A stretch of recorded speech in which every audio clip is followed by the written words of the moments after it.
actually share their experience that they have seen in the market so far. So to do the session, we have moderator as Kartik Desai. And Kartik, please welcome. So Kartik, obviously, comprehensive of Desai and Associates.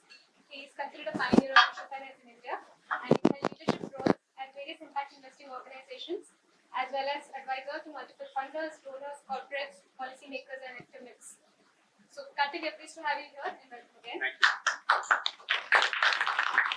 Joining Kartik, we have our other panelists. We have Gautam Chakraborty, Innovative Health Financing Lead at USAID. We also have National Skill Development Corporation. Next, we have Abha Thorat, who is Executive Director, Social Finance as British Asian Trust. And last but not the least, we have Vandana Bahri, Head Skill and Livelihood, Girl Capital at Children's Investment Fund Foundation. So welcome, panelists. And over to you, Kartik. Thank you so much.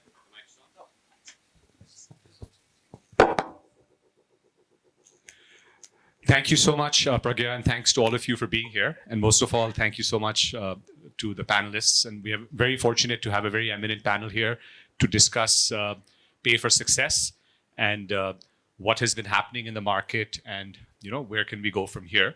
I think the four institutions represented here actually are probably the main pioneers who have helped build this market. So very, very privileged and excited to be here and learn from all of you, both in terms of the so far what has been the key insights from the various transactions which have happened, and also maybe to get some thoughts around where do we go from here? What have been the challenges to potentially scale this market? I'm not going to do too much by way of context setting other than just simply to say that we know that pay for success is important because it needs to be there for development financing.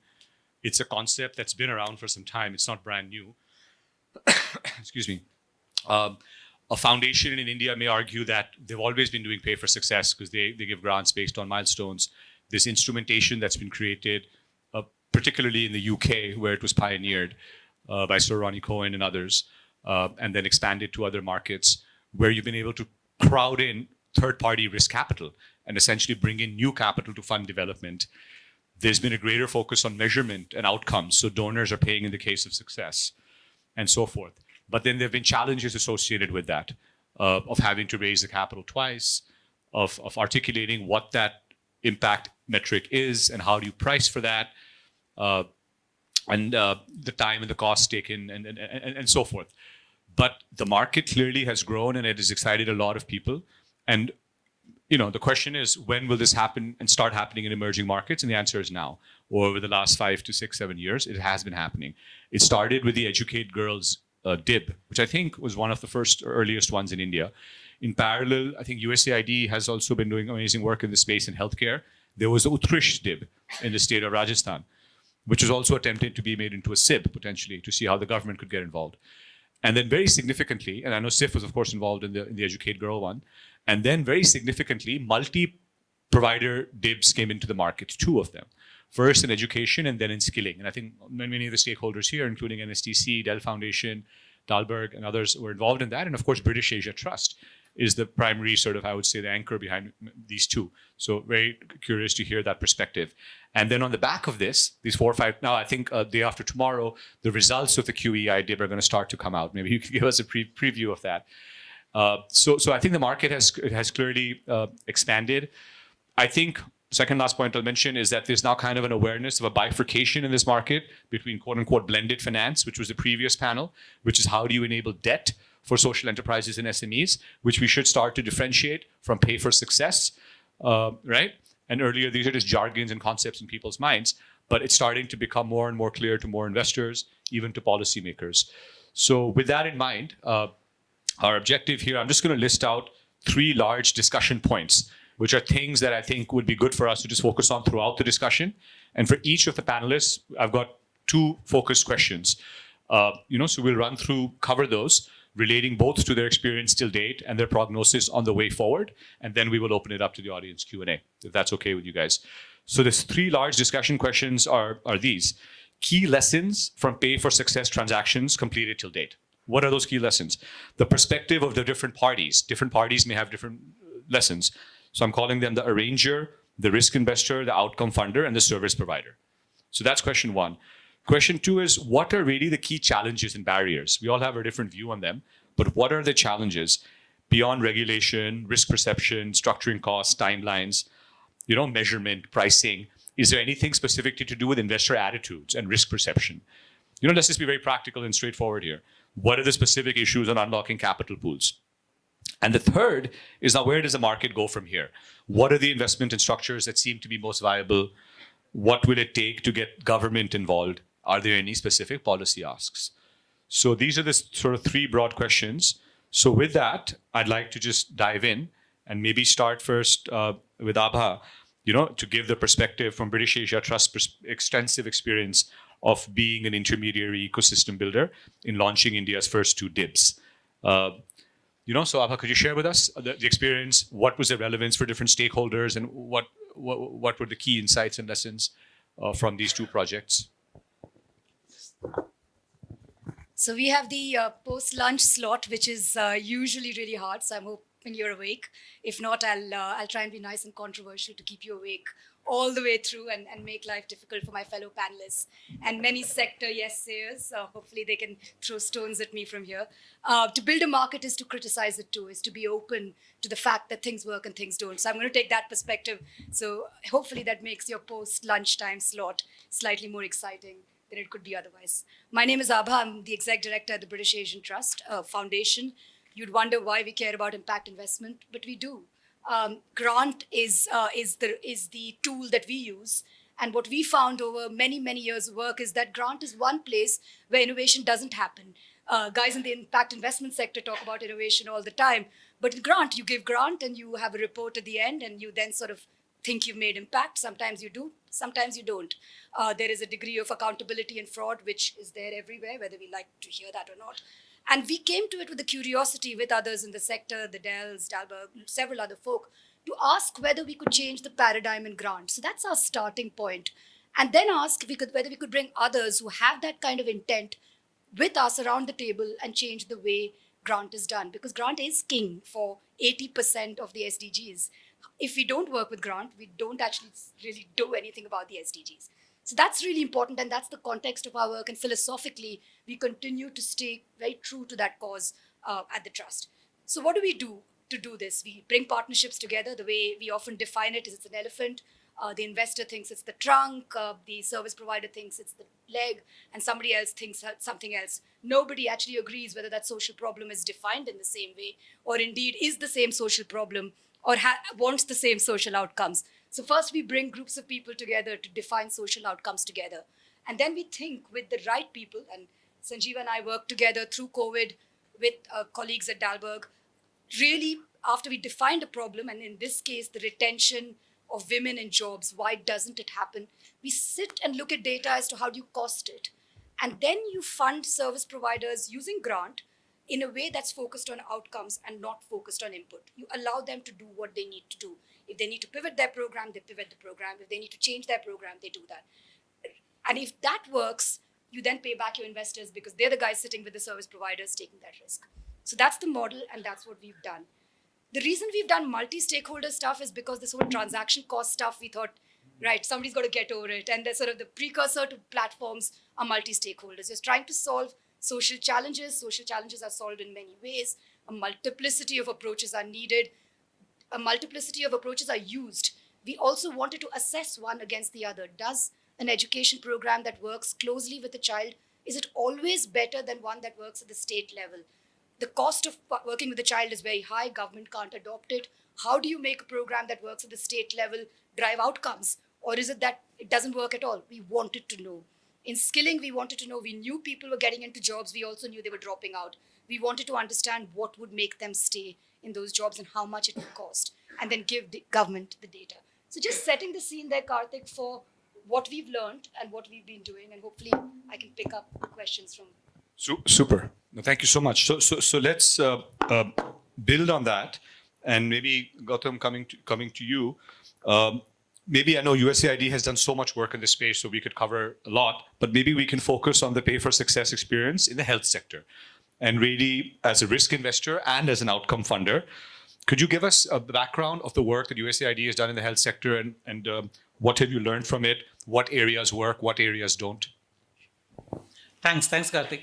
And yeah, means as Abha was also talking about that there's a need to focus on the outcome-based funding because maybe an inherent understanding is there with everybody, latent maybe, that things are really not working out the way it should be in the current mode, which is mostly grant funded, whether it is government or other partners and all. As far as USAID is concerned, we had been a development agency since so long and purely working through grants.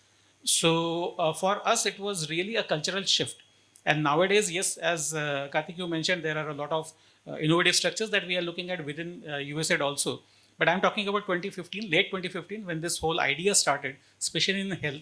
It was really quite controversial even within the USAID because we were used to grant making, and in the grant making, we were used to laying out what we want and the processes and all that. Now, a concept came which said that why don't USAID pays only when an outcome is achieved.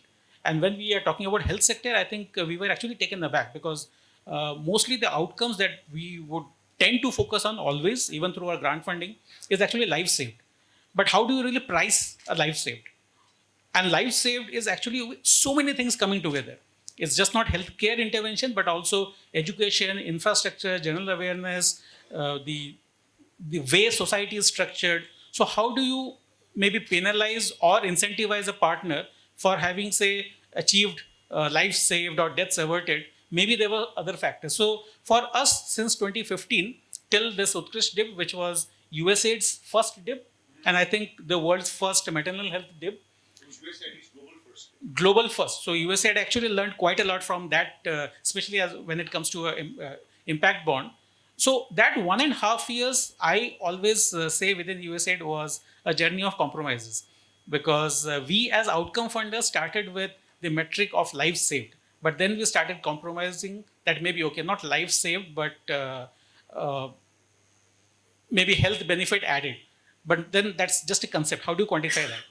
Then maybe, okay, complications averted. So we were talking about deliveries and neonatals and all that. So complications averted. But then complications averted maybe because of so many reasons.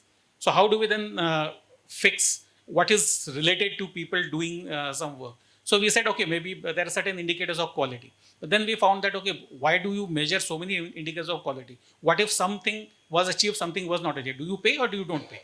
So then we said, okay, the best thing is whether they have a quality certificate or not. Even there we had to compromise because quality certification, once a hospital is ready for certification, there's a process which is beyond their control. The inspectors come and do that. So finally what we agreed from lives saved is a hospital ready for certification. So that in a way for us, as I mentioned, was a journey of compromises, but we learned quite a lot from there. And therefore within a year, we structured around TB nutrition, where we fixed the outcome and the payment trigger is a patient completing treatment and gaining weight as per clinically acquired standard. So I think what we really learned from this, especially when it comes to sectors like health, that not everything is open to outcome-based funding. A lot of things would still remain within grants funding focus, but there are certain things which are discrete, which are achievable within a short span of time, which can be costed and priced. So I think we have to be pretty smart in finding those areas within health. Like I said, TB completion of treatment, whether it is women with anemia who were below 10 hemoglobin and now more than 10. Similar things, immunization completed for child within first year. So those kind of things are best suited for DIBs and these kind of instruments, but not all. So I'd like to ask a quick follow-up question, sir, on the same point of measuring impact, right? How would you consider it for developing the healthcare capacity of a city? I had worked on a CIFF at Chinchwad Municipal Corporation, where the same issue happened, where let's say a private provider is going to pay money to improve and get all the PHCs to NABH accreditation to get the public facilities at the same level as the private. Now, we intuitively know what that means. So I was saying, hey, just measure the footfalls. Right now, no one goes there. If the public goes there, good. That means it's quality. They're like, no. The outcome funder wants to measure the healthcare improvement level of a city. So could you just add, and maybe I'll ask you a tough question, where is it not suitable or in healthcare capacity building? see, let me be very specific, especially when it comes to healthcare. there are two areas. One is a very discrete outcome being achieved. As I mentioned, a TB patient completing treatment, maybe HIV patient remaining on treatment for a certain period of time, hemoglobin brought down. So these are very discrete. But there are certain things like which are more intangible, whether it is quality, the capacity improvement, whether it is making, say, primary healthcare more robust, more, shock proof against whatever COVID like things. So these are very intangible. And in intangible, I think that is where you did differentiate in the beginning between blended finance and outcome based funding. But I think that is where blended finance comes in, because my very strong understanding, and this I keep on talking within our health team also, that whatever we do in health or any other social sector, somewhere somebody actually gains monetarily, either they save cost or gain money. So can we bring them on board? If not through a outcome based funding, at least through a blended finance where they understand, not measurable, but understand there would be some savings, and then they contribute in a blended finance approach. So I believe an answer to your question is those areas may be more suitable for a blended finance transaction, and whatever is very specific, that is where we come for outcome based funding. Superb. Thank you so much. Coming now to Vandana from CIFF, I think outcome funding is probably the biggest gap and challenge in this whole ecosystem. If we all agree, to raise that funding is very tough. Now, CIFF has been an outcome funder, and I think not one, but two, at least ones in India that I'm familiar with. One is the India's First, which is Educate Girls, right? Which was a smallish bond of 750K. But now I think many of you know that company has raised, or that NGO has raised $100 million. So there's a lot of evidence that was created.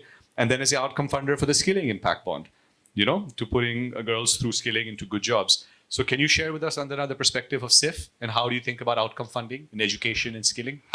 Sure. Thanks, Kartik. So since 2007, Children's Investment Fund Foundation, the organization that I represent, it is one of the world's largest private philanthropy that focuses specifically on improving children's life. And we do it in partnership with many national and state governments. Because the idea is to co-create solutions that would work for governments in improving delivery systems, in creating more evidence around what works, in building capacities, local capacities, so that it's more sustainable. And we have many notable work around, both in India and in global space.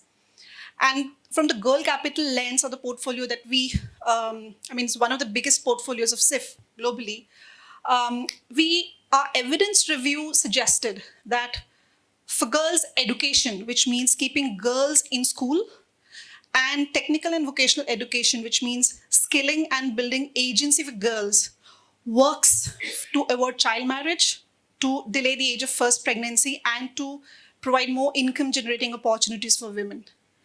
So we knew that education and TVET are, the key pillars to be enabled to drive the outcomes that we care for.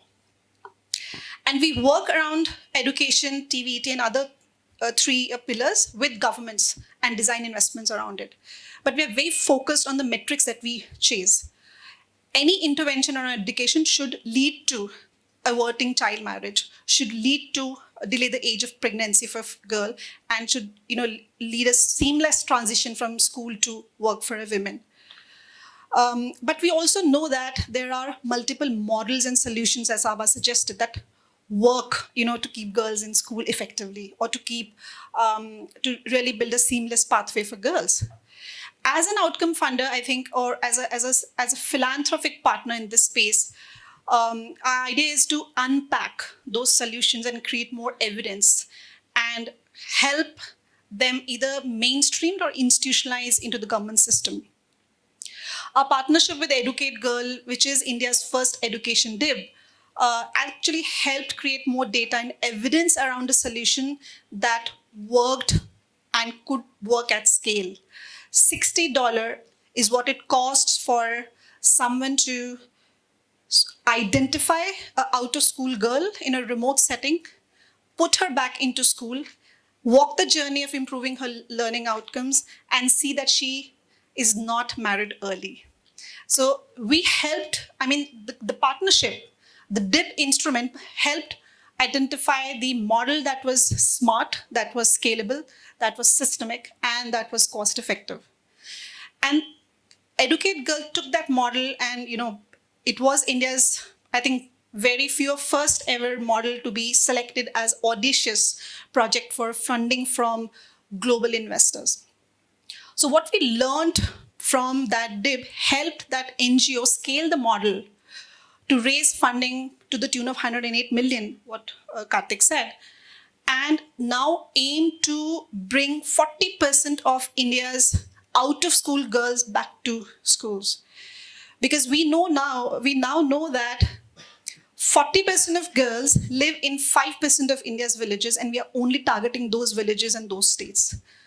So I think that DIB helped us to identify the price and the model and validate the model around it through third-party validator.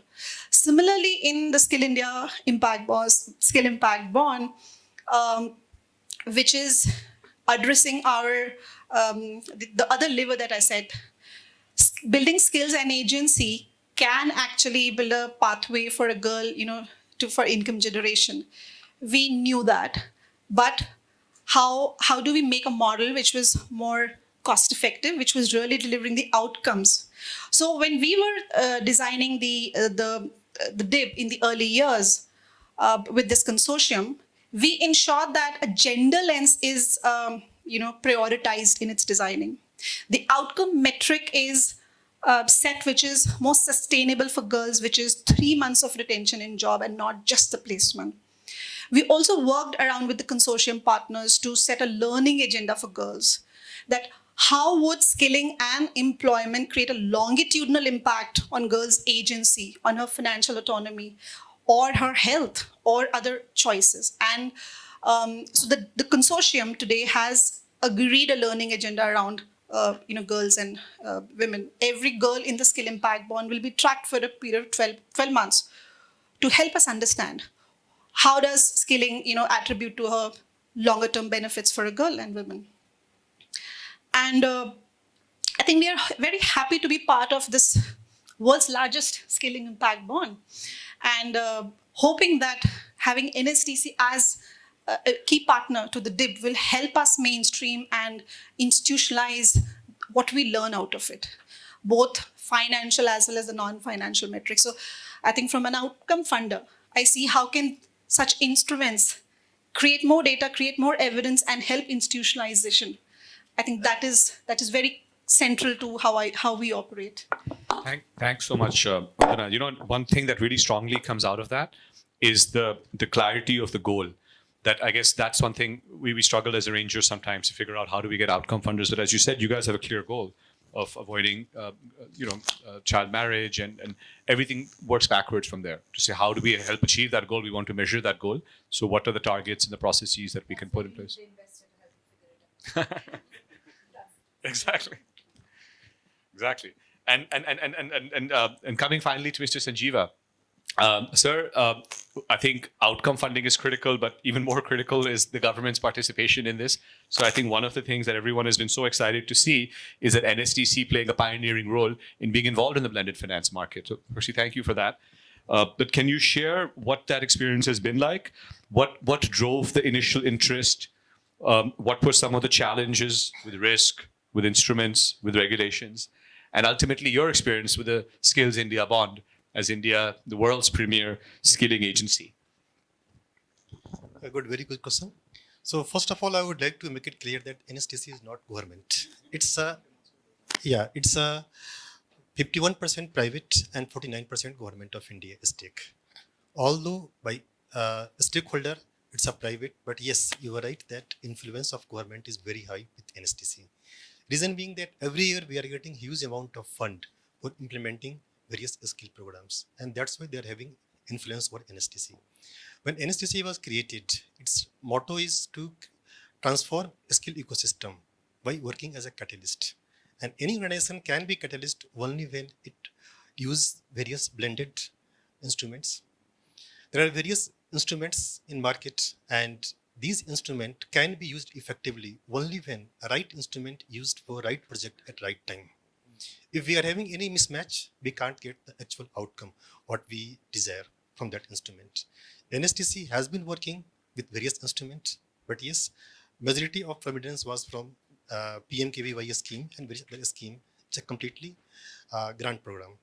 When we started talking about this skill impact bond, it was really at first day a kind of thinking we are having that yes, it can't be happen with NSTC. And Mr. Salim was with in NSTC, he was discussing with impact bond. We thought that it's a completely a time pass, we can't do anything. And what I realized after completion of this transaction, when we talk about any blended financing, it's a blending of various donors with risk investor, with outcome funder, and various service partners. So the main important factor that we need to create is trust. And it took a long time with skill impact bond to create trust. For more than 1.5 years, I think we discussed day and night, and even more than 14 hours we were working for discussion. And ultimately, we reached at a level that yes, we had trust. And thanks to Abha and team, supported with Dalberg and their legal partner, created a kind of harmony between funders, other risk investors, and service providers. It was a long journey. Fought a lot. He doesn't tell you the bad bit. 2.5 years of journey. Yeah, we did argue all the time. But yes, after 1.5 years, we realized that we started with counter argument, and after 1.5 years, we ended with some kind of complementing each other. And once we got that stage, I think that journey became very easy for not only for NSTC but also for all stakeholders for SIVs. Last month we had a review meeting for outcome of skill impact bond. It was really a fantastic outcome we have got from this skill impact bond. And when we presented it to Government of India, they are really interested in implementing and using these kind of findings in other new schemes what they are going to plan. So when PM-KOI4 is going to be launched in next month, and even Minister is interested in using some kind of findings what we are getting from skill impact bond. So that's the achievement for skill impact bond what we have got. If you talk about that what NSTC is thinking, yes, after getting this SIV, now confidence of various top management as well as ministry people, it has gone high, and they are pushing us to create more and more such kind of instruments. And I request that all other partners, those who are interested in these kind of instruments, come forward. We are ready to accept, and we would like to co-create such kind of instruments. Thank you. No, it's really, I think, the reaction explains it. Music. Yes, and I think it's wonderful to hear that the government is interested in getting more involved, and I think all of us are beholden to all of you guys, for the challenges and the processes that you've all gone through. As a quasi practitioner myself, who's not ever closed a bond but tried many of them, I know exactly what the challenges can be like. So Abha, maybe coming back to you, now that's building upon the sum of experiences that we've talked about, looking ahead, as Sanjeev sir said, the key issue is what is the right instrument for the right purpose, right? So if you were to, as someone who's been at the forefront of building this market, extrapolate and look forward, what do you see happening in terms of future trends, or what additional transactions can look like with or without the involvement of the government? Sure. So first thing I'm going to say is an instrument looking for a problem is like a hammer looking for a nail. We don't start with that. Banging my impact bond on 10 hammers and then 10 nails and finding my. So we don't start with that. So where we start with is what's the problem? Is it women's economic empowerment? Is it nutrition? Is it health impact? So the impact first, tool second, and the tool can flex for the impact. The tool is the impact can't flex for the tool. So that's principle number one, and we apply that. First of all, if we find people coming to us for a tool, we ask them to go back and think about the impact they want to make. And if we think a different problem statement needs to be there, they need debt and not grant funded in this kind of way, we would just not work with them at all. So the most important trend I'm seeing is people are becoming more sophisticated about using the right tool for the right problem at the right time, to Sanjeeva's point. That's one thing. The second thing is, I think, transaction by transaction, I think we need to stop doing that. Prachi spoke to that in the morning. There is a need for platforms. Himanshu picked that up earlier. And the way we see it, places like the Social Stock Exchange would be where we would park expertise, or within government organizations like NSDC. So scale comes from government, and other private sector, civil society can come around government to lobby together. So really for us, scale is about some apex bodies in each sector coming together and saying, right, we have the expertise in house, now we can build on this. So that's the second kind of trend that I see. Whether government becomes an outcome funder or not, I'll be controversial and say I'm agnostic. I don't want government to be getting into convoluted impact bonds. I want government to be buying impact at the right price at the right time. And if civil society is part of that journey and private sector funding is taking that risk, and to the investors in the room, that's what you're doing on an impact bond. You are taking the risk of delivery to make sure that there is scale. So in the ESG, it's the S bit, which is under-measured, under impact, the impact indicator is not good enough. We're trying to sort those impact indicators. We're trying to price that impact indicators and hoping the S of the ESG is as exciting as the E and the other bits, because it's not right now. And perhaps the early pioneers are excited about making that interesting for the future. So that's the trend. Fantastic. Thank you. Just building on that, Gautam sir, the challenge of roping in outcome funding is a challenge we're perpetually dealing with. So given your extensive experience working both with government in the United States and in India and with industry associations like CII and I guess the US Chambers of Commerce, how do you think about, and as the USAID has been so active in building the whole impact bond market. So can you share with us the challenges in roping in other funders, whether they're government or foundations, and both with CSR and the public side? And where do you see this going? Sure. I think it very much depends on the particular sector. And in this sector also, what is the impact that we are looking at? And also apart from the impact, where is the gap? Is it a supply side gap? Is it a demand side gap? Is it lack of resources? Is it lack of new ideas? So I believe when it comes to specifically if I talk about health, but although just by the way, we all sitting here are in some way part of the Skill India Impact Bond, because USAID is also providing a little bit in terms of measuring the health impact of say in terms of the delay in age at marriage, delay in childbirth, and what is its impact on well-being and all that. So I believe we can, in the social sector, everything is linked to each other. And therefore, which partners we bring in, it's a challenge, but also it's an opportunity. And that is where I would come to your question that the impact bonds or pay for results mechanism that we are looking at, we had been essentially working with the government, USAID being a diplomatic agency of the United States government. We primarily work with the government.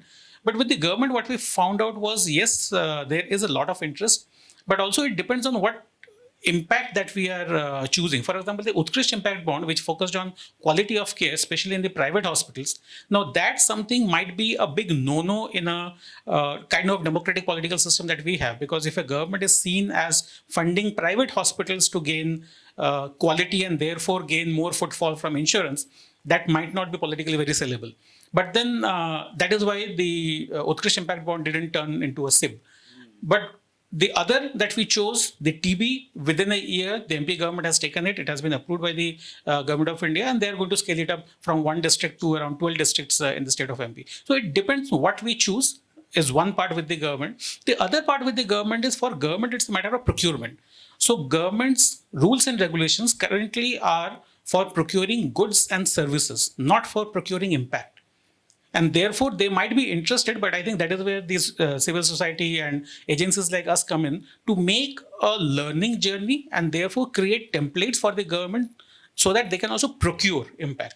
Because it's doable, and the government outside health, especially infrastructure, has been doing it since quite long, because when they pay for a particular, say, railway station or airport or bridge being constructed, they don't ask how many supervisors and how many those things is the final cost, and they pay for it. So it's doable within the government template. But I think for social sector, we have to give them a comfort. And that is where I believe as outcome funders and investors are concerned, currently it's mostly donor partners who are more actively interested.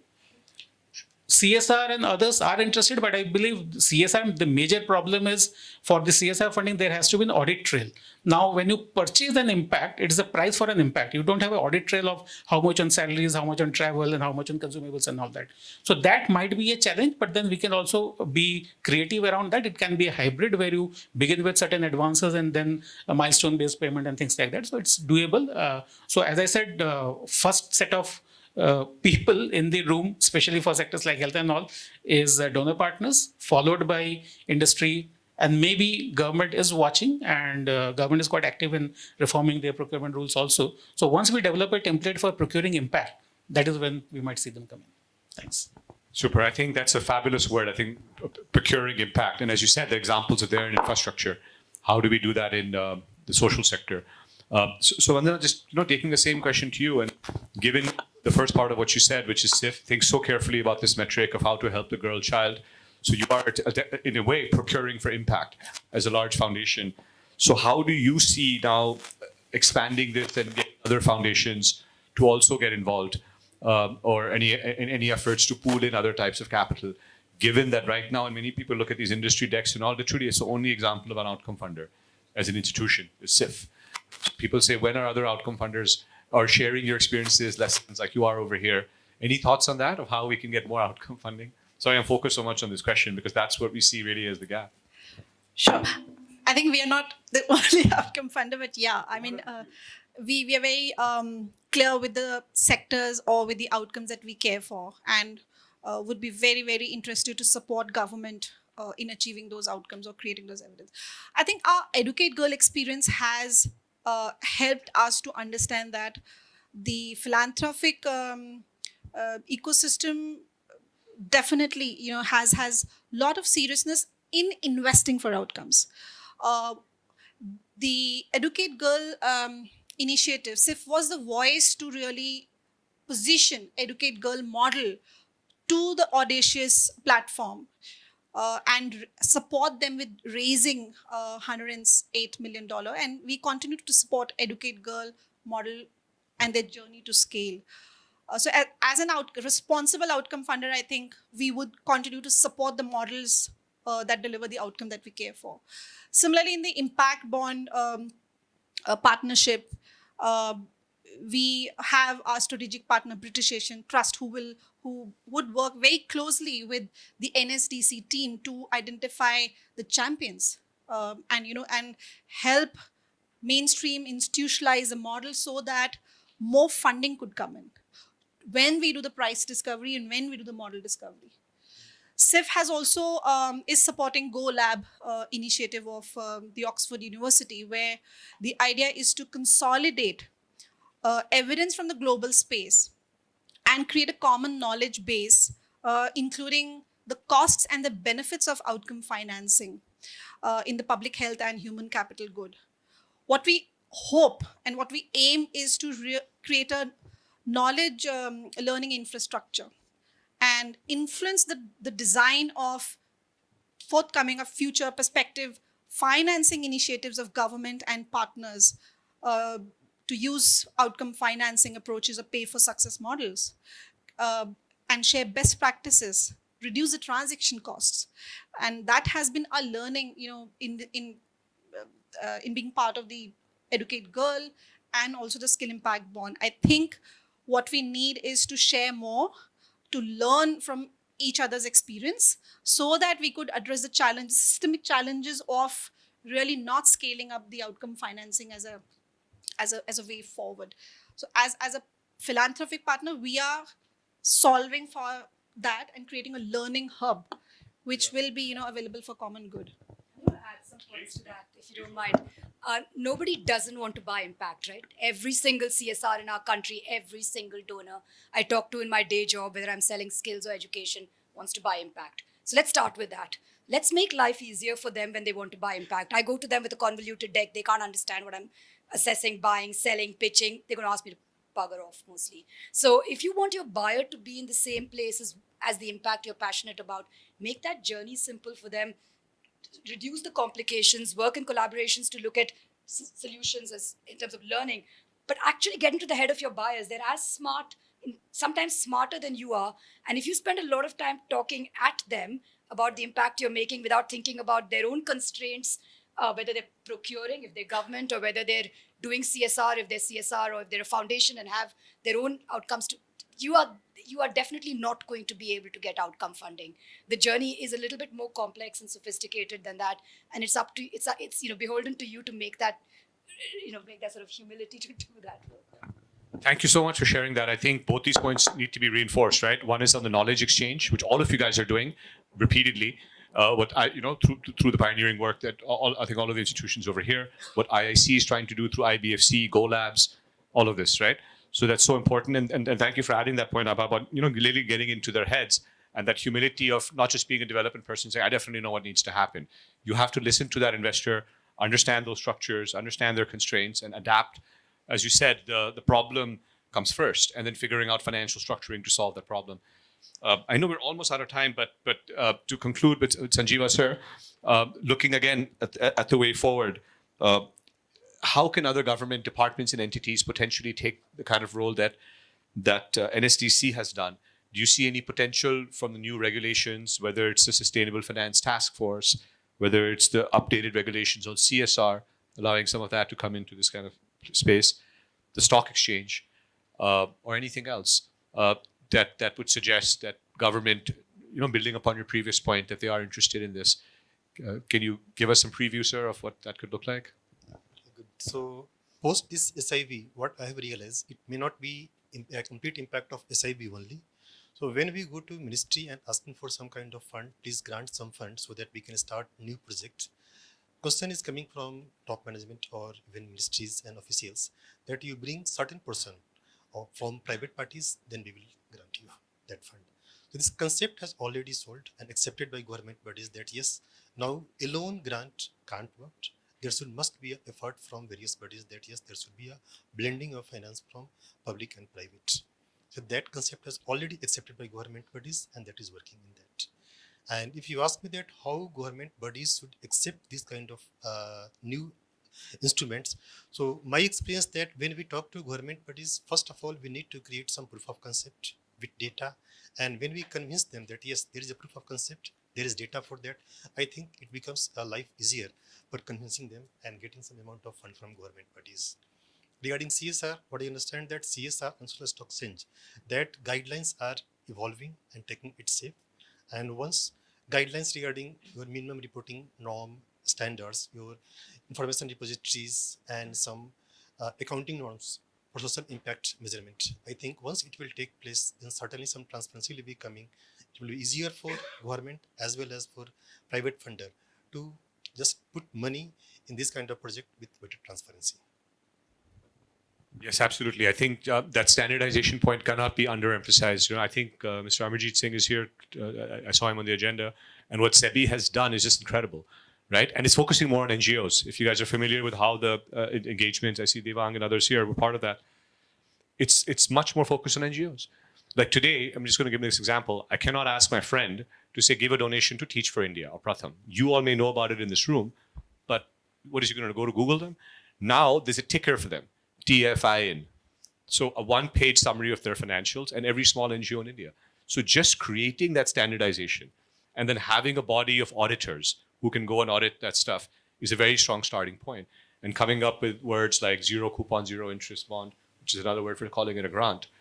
So it's really good. And in some of the other panels on the Indian LP side, they were saying that they are looking at changing some of the tax laws for Indian LPs to invest. So it's a combination of these things. And, I think we're really, really hopeful that the government does get more involved in this. I know we're almost out of time, and Pragya is like waving me down, but we must allow the audience to ask at least one or two questions. I think, any questions there? I see some hands up here. Yeah, please. Neju. Aditya. Sorry. Aditya from industry. Hi. Hi, Kartik. Good to see you. What I wanted to ask is that I heard of timeframes of 18 months and 2.5 years, 30 months for these structures to come up. To reduce the time frame for these to be launched means once the experience and the runway that has been created would be helpful. But going forward, I was just wondering what would be the best point to start that? Should the idea of an impact bond come from the outcome funders who are looking to create impact with the money that they have? Should it come from the risk investors who are trying to create impact through the funds that they want to invest in? Or should it come from the implementing agencies or the service providers? Or should it come from the one who has the best understanding for the need for impact and is then able to communicate it best to the other parties? Just wanted to understand. Thanks. Just in the interest of time, if it's okay with you guys, we'll just take 2 more questions and then the panelists can respond and then we'll close it out. So thank you for that question, Aditya. Real quick, we'll take one more because we're going to be tight on time. And then Hi. So I wanted to ask from a perspective of a risk investor, how does a facilitator quantify the risk exactly for the risk investor? And is it something that is intangible or is it something that is actually measurable and definable? Thank you. I think we had a question there. The lady, IP Global. Thank you. Very good afternoon, everyone. So, looking at blended finance, the three pillars of blended finance being leverage, impact, and returns, would pay for performance really qualify for, to come under the category of blended finance? Just want some thoughts around that from the panel. Cool. Okay, good. We've got a bunch of questions. Maybe we'll take two more and then we'll close it out. Yes, sir, in the front. My question is, is every sector amenable for this viable pay for performance, or is only those where the outcomes can be measured, like healthcare or education and girl empowerment and so on? For example, if you're irrigating a pump, you can measure the outcome. If you're improving the livelihood of a farmer, that can be measured.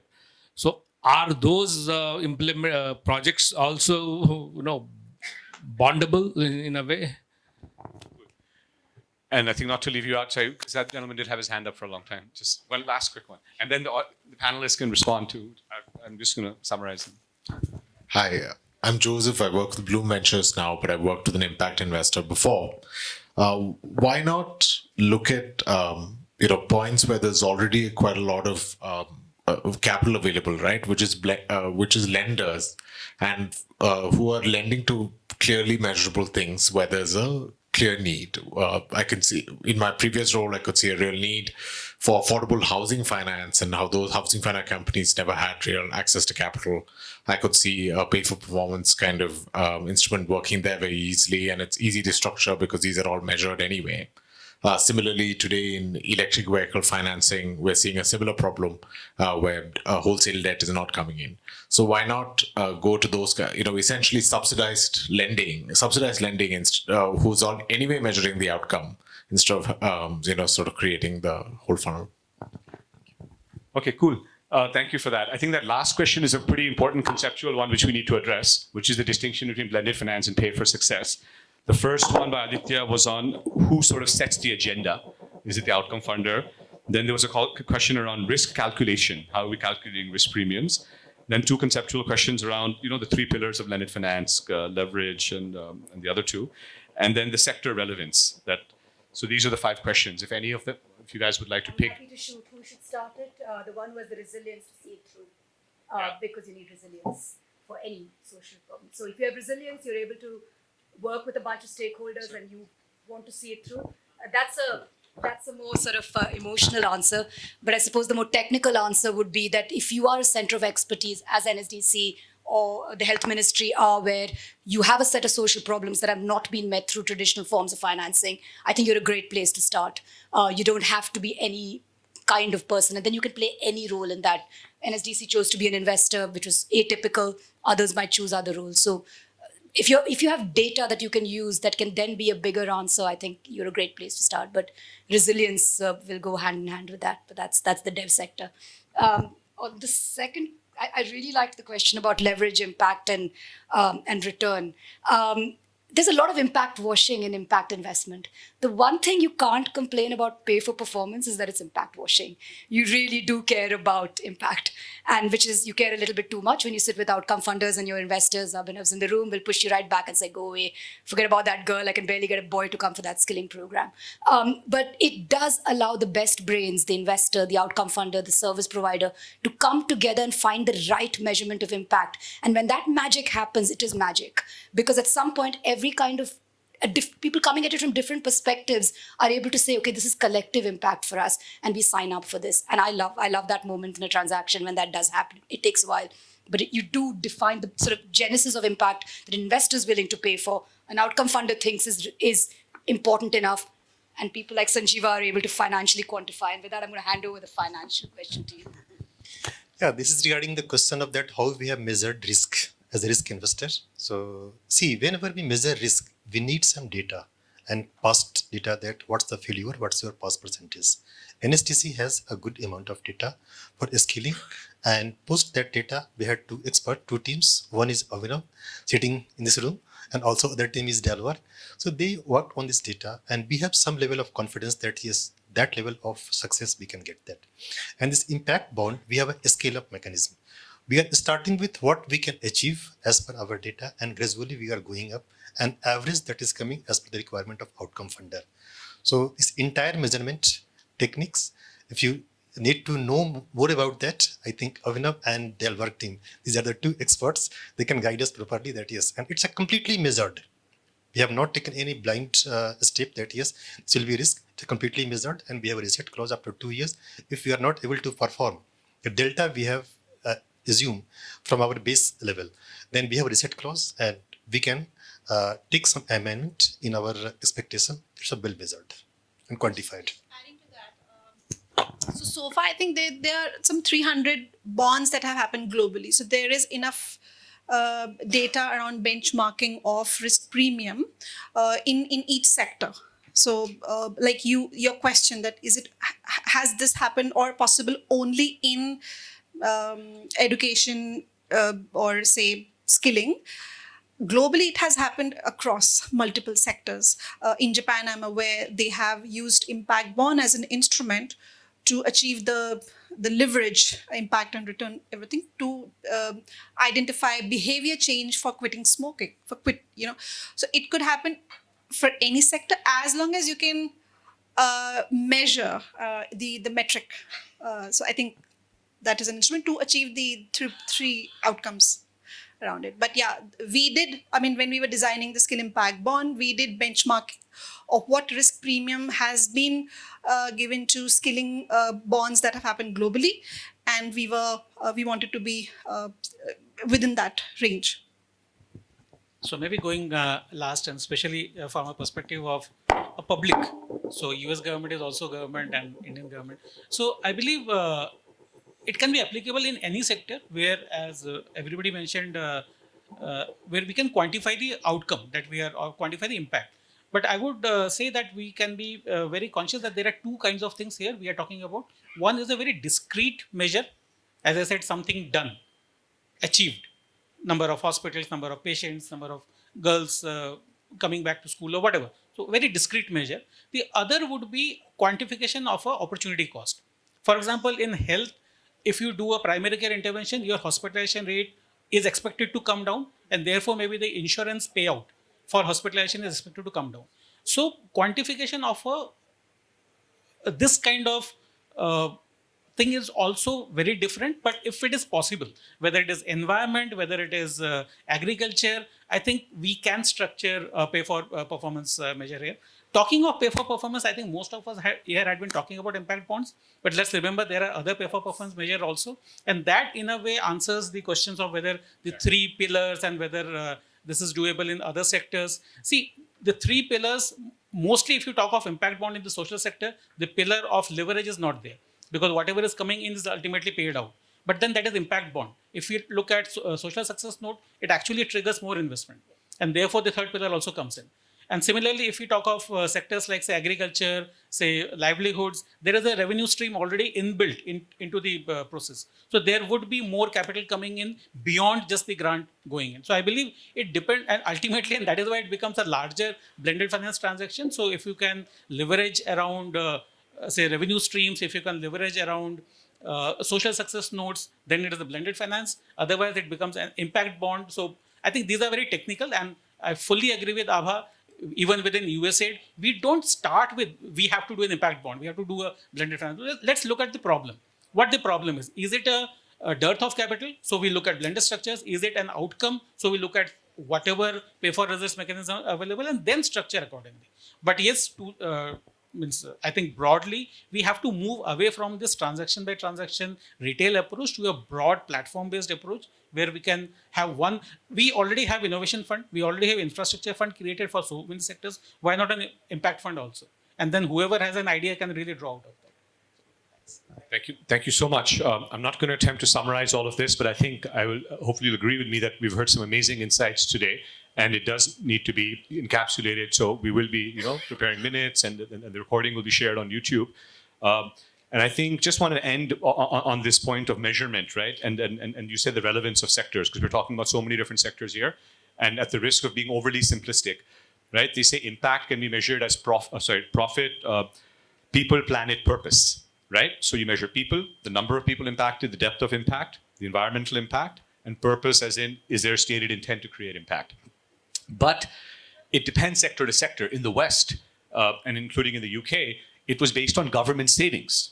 government savings. So you can financially measure that an NGO that's doing mental counseling for patients is saving 1 lakh pounds per year per patient, per prisoner who's coming back. So the government is, of course, going to be willing to pay that. Haq Darshak is here, and if he says that I will help the government of Madhya Pradesh save this many thousand crores in subsidy disbursement. So that's not happening yet. The second is environmental metrics, which are arguably easier to measure because they're science-based. Number of energy watts delivered, number of something else, waste tons diverted. But sometimes it's causality. Did the water table go up? Did the air pollution go down? It's not because of me. And then finally, what we care most about is education and healthcare. We do. That's development and agriculture. But those are human variables. So how do we debate and figure out the mathematical way to judge a human life's worth of educating 10 girls in Rajasthan versus 10 girls in Jharkhand, or what you guys are doing with farmers? So I think these are questions which are there.